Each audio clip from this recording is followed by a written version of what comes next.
So, let's talk about coming out. Hey, what's up, Internet? Today, in lieu of National Coming Out Day happening this past Friday, October 11th, I thought I would sit down and have a little chat with you guys about my coming out stories. And you might be thinking stories as in more than one? Yeah. For those of you that are LGBTQA+, you probably already know that, for one thing, coming out is not a one-step process. It's usually something that happens gradually over time, not for everybody, but for a lot of people, and you still have those kind of awkward encounters with the occasional stranger where it might come up in conversation, and you're almost going through that coming out process a little bit again. But we're going to talk about more of the main coming out to family, coming out to close friends, that main hurdle that most people have to get through. I did not come out one time, but I came out 2 times. When I say that, what I mean is when I came out the first time, I did not know that I was trans. I didn't get the chance to kill 2 birds with 1 stone. I came out as bisexual first, for what I'll be calling round 1 of the coming out journey. When I was in middle school and in high school, I really, especially when I was in middle school, I didn't really know that I liked anyone other than boys. So for me, I was just like, yeah, no, it's normal, I'm normal. Plot twist. If only I could go back and tell my younger self a lot of things. Who wouldn't? Yeah, middle school, I liked boys well enough. I found most of the people in my classes I wasn't overly attracted to anyone, let's say. I didn't get along with a lot of people. I went to a small school, and I was just kind of different than most of the people there. Not to say they were bad people or anything like that, I just didn't get along with them very well. Therefore, I wasn't that attracted to any of them, I guess. Once I got to high school, I still, I would have, crushes here or there, mostly on guys. I think this is where I started to kind of figure out that maybe I liked more than just guys. Maybe I also liked girls, but it was kind of a slow process for me for whatever reason.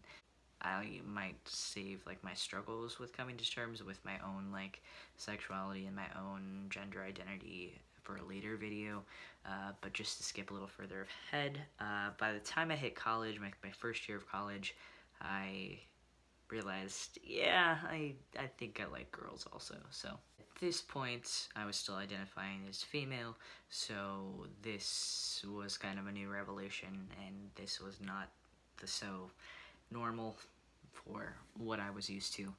I really didn't want to come out at first, at all. I thought maybe it was a fluke, so I just kind of wanted to keep it a secret, which is never a great way to start any relationship with anyone.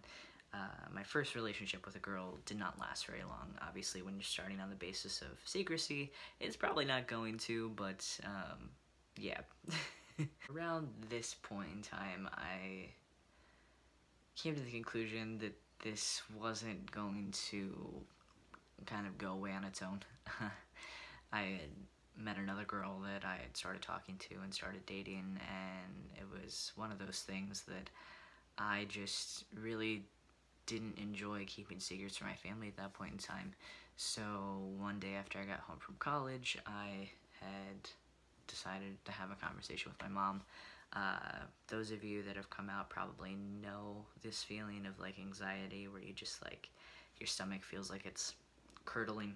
I basically just, said it after a lot of stalling, and she didn't react very well. When you're not prepared for something like this, you never really know how you're going to react initially, but she kind of just started crying and had a lot of emotion about it. And I remember hearing the word phase at some point in the conversation, and her feeling like my life was hard as it was, not to add this extra layer of difficulty to my life.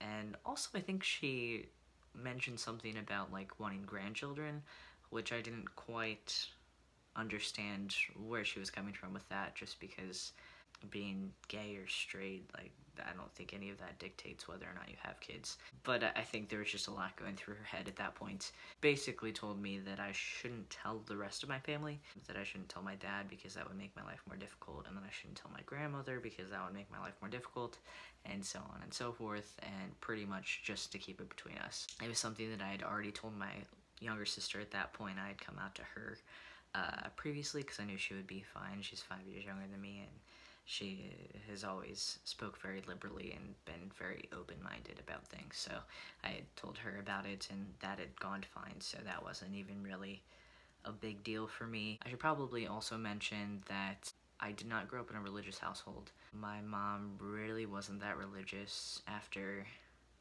I had been old enough to understand what religion was. My father, who's actually my stepfather, he grew up in a Catholic household, so he had grown up Catholic, but I had never really been to church, really been taught anything about religion, so religion didn't play a big part in anybody's reactions as far as I'm aware, at least initially for this part of the story.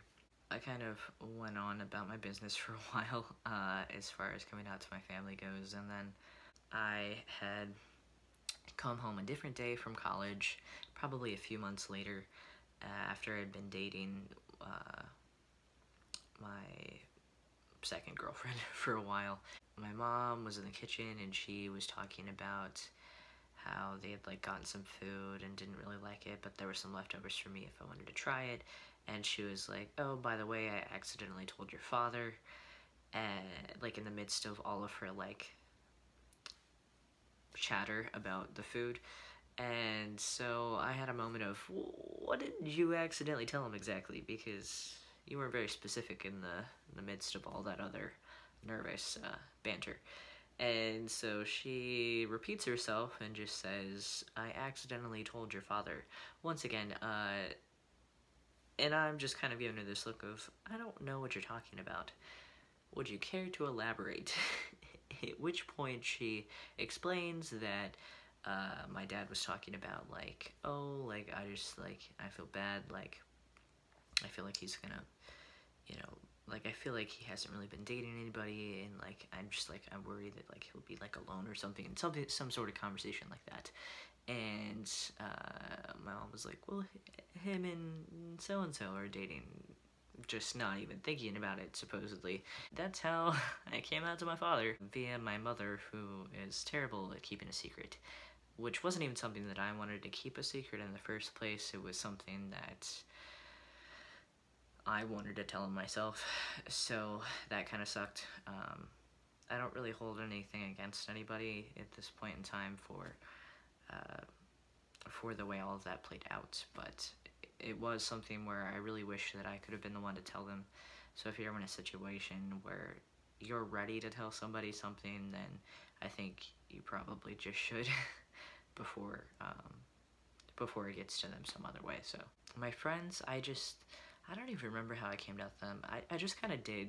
I didn't really, at that point I wasn't really friends with anybody that wouldn't have been okay with it, so I just kind of told them. That part was a lot easier for me than telling my family. I always valued what my family thought a lot more.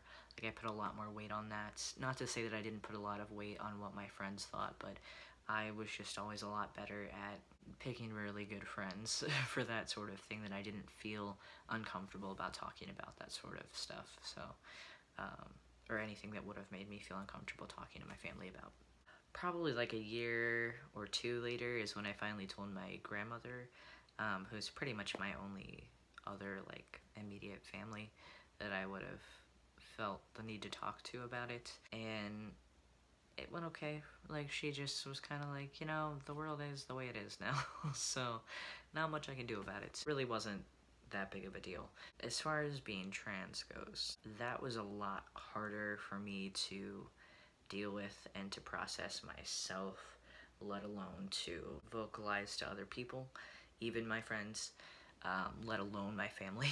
So I had a lot of like internalized fear and internalized I had a lot of self-hatred, and not because I've always been very open-minded with anything that was in the LGBT community. So it wasn't that I had anything against trans people or anybody that wasn't just cisgender and heterosexual.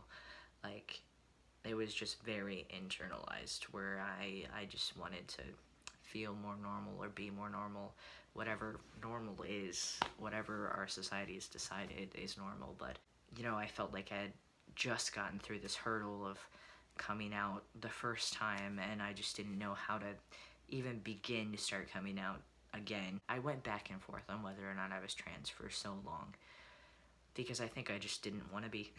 So I'll probably make a whole video just on how, like, the process it took for me to come to terms with that. So this coming out has occurred a lot more recently. Like, this was more like a year and a half ago that I came out to my dad. So because of the situation that happened with my mom last time, where she decided to tell my dad before I even really got the chance to talk to him, which, side note, he took it okay. Like, he was not really for it, not really against it, so to speak. We just didn't talk about it for a really long time. But I decided to tell him first that I was trans, that I felt like I was trans, or that I was trying to figure it out. So instead of going to him directly, because at this point I had moved out of the house and I hadn't really seen them much, I wrote out just like the longest text message. Like, it was so long that it like gave you the little text box that you had to click on that opened up the longer message. Like, that's how long this text message was, and I don't even remember what all I said in it, but it was basically a lot of like, you know, I want to make an appointment, and I want to talk to a doctor, and I want to see if this is what I want to do, and I want to talk to you, and I want to talk to mom, and I want to discuss it and sit down and kind of think about this and almost analyze it. Like, I'm a very analytical, like, a type A personality, where I was like, well, if A plus B equals C, then, like, do we have all the pieces of A and all the pieces of B that would equal C? Like, it was a long process for me, but that was basically what I was telling him about. And I was like, I'm not ready to talk to mom about this. I'm not ready to talk to my sister about this. Like, I just want to throw it out there into the universe and kind of see where it goes and decide what I'm going to do fully later.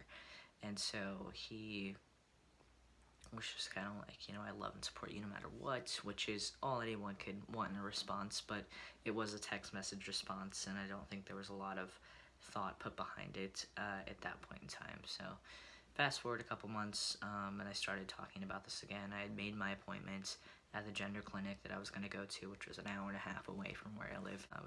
I had called him, I was talking to him on the phone, and I was talking about, you know, picking out a name, because my birth name was super, super feminine, and it wasn't something that I could keep, and it wasn't even something that I could alter.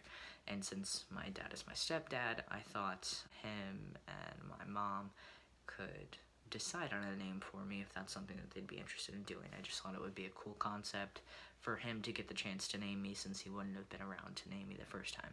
So when I was talking to him about this, he kind of started freaking out a little bit and started talking about God, which was a lot for me because I'm agnostic. Like, I don't associate with any religion, so I don't really believe in a God, which is fine if you do, but this was something that was like super foreign to me, and I just wasn't expecting it to like come from him, I guess.